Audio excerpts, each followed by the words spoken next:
Today we're going to have a quick listen to Major Brian Shaw of the United States Air Force, former SR-71 pilot, retelling a few stories from back in the day, and in doing so Brian is going to absolutely annihilate the globe theory. We're then going to have a look at the globe distance to the horizon calculator, and then we're going to compare the observations that Brian Shaw was seeing, measure the distance, compare it to the distance of the horizon calculator, i.e. the globe mathematics.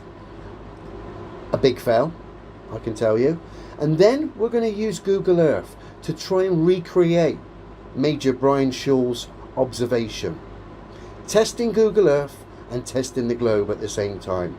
And it's a big double whammy fail, I can tell you, as the heights we have to go to recreate Brian Shaw's observations in his SR-71 is ridiculous. But let's have a quick listen to Brian first. Walter and I were doing a training mission around the United States where you just were building up hours and time, and we take off out of Beale, hit a tanker in Idaho, rip on up to Montana, zip across Denver, hang a right turn in Albuquerque, out over Los Angeles, up to Seattle, back into Sacramento, 2 hours, 21 minutes. And you just do that and you do it backwards, and you hit a tanker or two. It was just to gain crew coordination, build your hours. We're on our last training mission. We're over Tucson. I can see downtown LA from Tucson. We're at 89,000 feet. I can see the whole western United States bathed in a warm October fall glow. I can see the chain of Rocky Mountains from Canada to New Mexico. I could just see the most beautiful picture laid at my feet in the... Fantastic, Brian, thank you. And no doubt it was incredibly flat, my dear man, if you were seeing that far. So Brian, at 89,000 feet, was seeing the whole western side of the United States. He was 89,000 feet above Tucson. He could see the whole of the western side of the United States. He could see downtown LA. He could see the Rocky Mountains in Canada coming all the way down to New Mexico. Incredible! Let's just have a look on a map just to give you some idea. 2 secs. So here's a map of the western United States. Tucson is right at the bottom there, below Phoenix. And of course our pilot Brian was 89,000 feet above Tucson. And strangely enough, he was seeing the whole of the United States.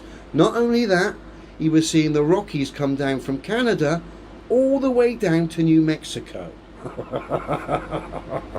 You kind of gave the game away there, Brian, as we're about to see. Okay, over at the distance to the horizon calculator. Observer height 89,000 feet. Calculate the distance. We get a distance to the horizon of 365.9 miles. Already, anyone who looked at that map just now can see there's an obvious problem. Right, let's get some idea of distance here. I'm going to be quite kind to the globe believers. I'm not going to measure all the way to the Rockies inside of Canada. I'm going to measure to the border. Just to be fair here. I don't want to crush your globe too much. So to give us some idea, distance, let's say approximately 1,100 miles to the Rockies on the US-Canadian border, okay? It's actually a lot further. If I was to include the whole Rockies, we'd be looking in the region of 1,500 miles. But we'll give the Globies a sort of fighting chance here. Not that their reality is real whatsoever, it's pantomime, as we've just seen. So we've got that, 1,100 miles. This SR-71 pilot was seen at an absolute minimum from 89,000 feet. But the globe mathematics tell him, and us, that the horizon, i.e. the cut-off point, should have been just over 300, was it 369 miles, was it? Let me just double check. 365.9 miles. So the horizon on the globe model from an observation height of 89,000 feet should be 365 miles away, i.e. the cut-off point. But strangely enough, Brian is seeing another 7, if we want to include the Canadian Rockies, another 1,200 miles. Oh dear. This only happens when when it's a lie. You wouldn't have these problems if the globe was fundamentally true. So let's go on Google Earth now before we finish, and let's see how high we have to get before we can actually see what Brian, the SR-71 pilot, stroke globe knockout artist, could see. Let's have a look. 2 secs. Okay, we're on Google Earth. You can see Tucson just at the bottom on the left, just to the left of the Google logo there. Okay, and look up at the top. Obviously this is what we're interested in, to see how far we can see. So we've located Tucson. I'm just going to bring it down a bit now, so in theory we're above it. Okay, so let's just slide that down, being quite generous there. So I think it's fair to say we're above Tucson. Now looking at the globe horizon, we've got Oregon, Idaho. We still can't even see Washington State yet, and at the moment my altitude is not 89,000 feet. I'm 324 kilometers up so far, which is what, 200 miles up, is it? Near enough. And I still can't even see Washington State, yet alone Canada, where the Rocky Mountains are. So let's go a bit higher.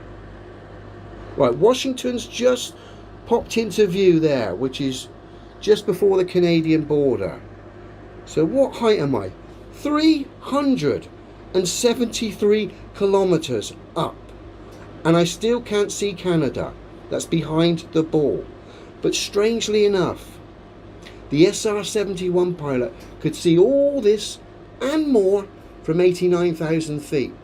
But according to Google Earth, I have to literally go into space. At the moment I'm 373 kilometers up, and I still can't see what the SR-71 pilot could see. You gotta love the SR-71. What a cracking globe knockout artist it is.